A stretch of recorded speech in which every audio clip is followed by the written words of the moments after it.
Hello everyone, and welcome to another episode on how to build your first web application with Codeigniter 4.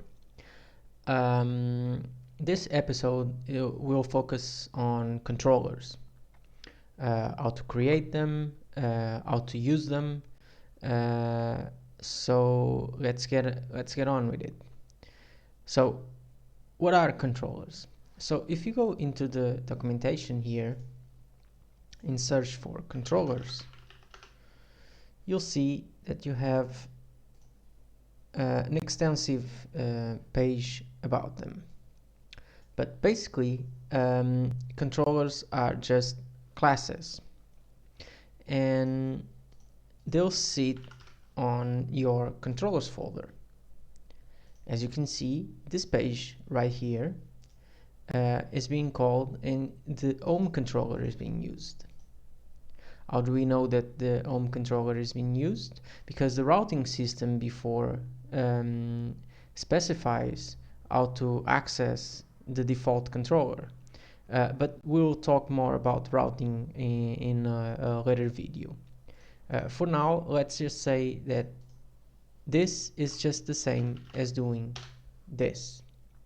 So my home URL points to this file here called home.php, and since we have an index function, this one will be used by default. So all controllers that have an index function, that function will be used by default if none is displayed here. So this is basically the same as doing this. This will display just the same thing, and this will load this view that is called welcome message.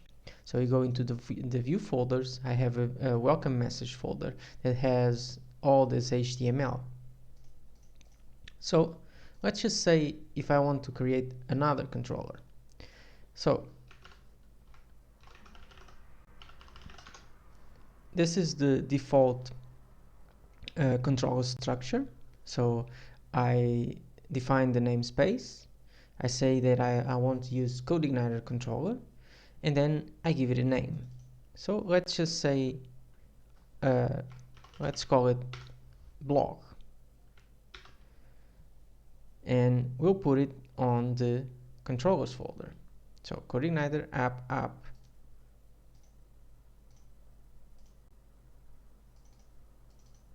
controllers, and I'll call it blog. Bear in mind that all your controllers and models and classes and libraries and all that should be uppercase first. So the B should be uppercase. You save it, and your class should also be uppercase first. So now if I go to blog, I get a blank page. That's because I'm not doing anything on my index function. So if I do a simple echo hello world, as one does, now I have my output. So you see how this works. So if I create just another function and call it, let's just say foo, and say echo foo. So to access this function here, all you have to do is do blog foo, and now you're displaying foo. So now you see how this can be useful. Like if you have different structure on, like for instance, let's just say this was a real blog. I could have a blog index displaying all my, let's put here what one should do. Display, sorry if I can type, display all my articles. On this one here, let's just say this one, let's call it detail, and this is an article detail. So now if I do a refresh, I get a 404 because there's no match between blog foo anymore, because there's no function called foo. But if I go into my index, I'll display my articles. And if I go into my detail, this is an article detail. But normally, if you were to be displaying here the article detail, this wouldn't be enough, would it? Because you'll need to know which article you're displaying. And to do that, you can give it a parameter. And you go and say that this is my first article. But as you can see, nothing happens because I'm not defining any parameters here on detail.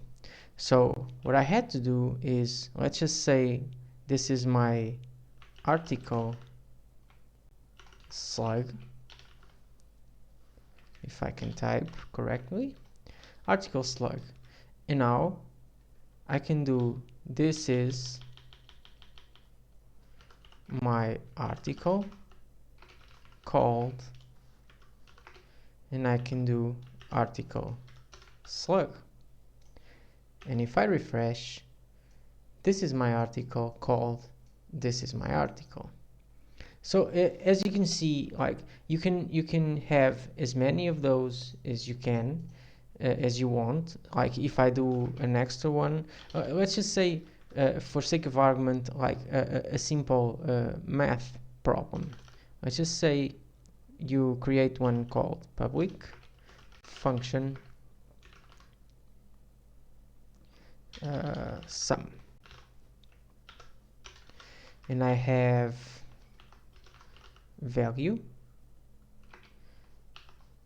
and plus value,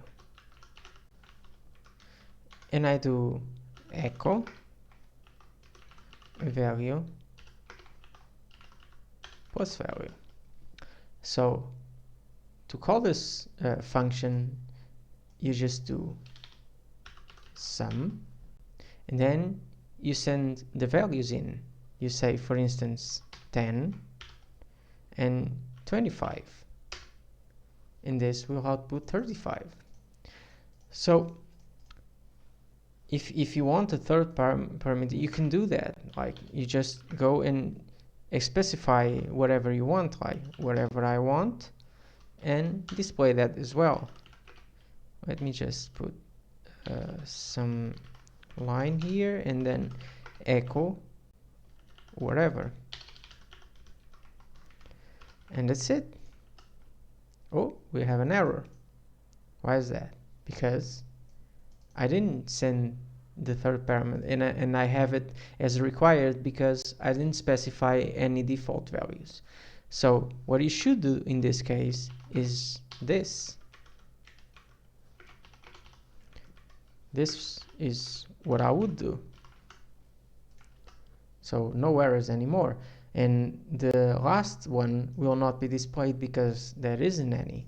But if I do this, now there it is. The last thing I want to talk to you about is the base controller. So as you can see, the controller that we just created has one big difference when we compare it to the home controller. The home controller extends to base controller, and the one that we just created extends to controller. So this one extends directly to the system one, and this one will extend to the one in the controllers folder. This one will be the one extending to controller. So what this means is, normally you would put on this base controller like everything that you need on a bunch of your controllers. So let's say they have this as an example. So let's say you want to use the session on many of your controllers. So you don't want to be loading the session on every controller. So what you would do is uncomment this, and then this one will have access by default to this variable, to this property, to this class property, and this one will not have access to that class property. Let's have a smaller example. Let's create here another property. Let's say this owner equals to Marco. Okay, so if I go into my home controller and remove the view that is being displayed, let me just remove all this, and I do echo this owner, and if I go into my block controller and I do an echo here, echo this owner. So if I go back into my home controller, I can display Marco because this property is defined here and the value is defined there as well, and I can access the property. However, if I go into my blog now, I get an error exception because when I try to echo this owner, it says undefined property because this controller has no idea what this owner means and where it is. But if I change this to base controller, and then I can even remove this now works. Let me just put this here, and as you can see, now everything works. So what we learned so far: we can have base controllers, we can have as many as you want. Normally big application, even a small application, will have more than one base controller. For instance, if you have something that doesn't require authentication or doesn't require many logic to it, will have one simple base controller. And if you have a lot of logic built into another controller and another part of your application, that one will have another base controller. Then your controllers should also be the same name as the name of the file. There should also be uppercase first, always, and they normally tend to always have an index function to be called by default, so I don't have to do blog index because it's just the same thing. The other thing about this is the function parameters that you can pass. You can send 1, 2, 3, as many as you want, and you can use them as the way that you want. Like you can use them to send an ID into the model and get data, and then send something to the views. And that's it for today. I hope you enjoyed the episode. If you did, please consider subscribing and giving a like to the episode. And I'll see you on the next one.